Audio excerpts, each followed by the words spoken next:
বিশ্বনবী ফরমান, কিয়ামতের ওই কঠিন ময়দানে 7 শ্রেণীর ব্যক্তি কেন রব্বুল আলামিন তার আরশের নিচে ছায়া দিবেন, যেদিন তার দেয়া ছায়া ছাড়া কোনো ছায়া থাকবে না।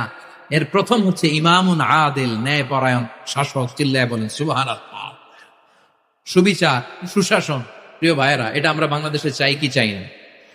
এরপরে আল্লাহ বললেন, আমি তোমাদেরকে ইহসানের আদেশ দেই। ইহসান মানে কারো প্রতি সফট হার্টেড হওয়া, মহানুভব হওয়া, অনুগ্রহ পরায়ণ হওয়া, অনুগ্রহশীল হওয়া, একে অপরের প্রতি দয়াদ্র হওয়া। তাহলে 1 নম্বরে হচ্ছে ন্যায় বিচার, 2 নম্বরে ইহসান, সদাচর, 3 নম্বরে রব্বুল আলামিন বললেন ওয়া ইতাইযিল কুরবা, নিকটাত্মীয়দেরকে দান করো।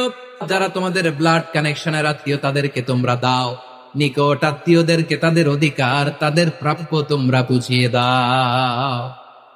অনেকে দেখবেন অনেক আল্লাহওয়ালা, তাহাজ্জুদ গুজার,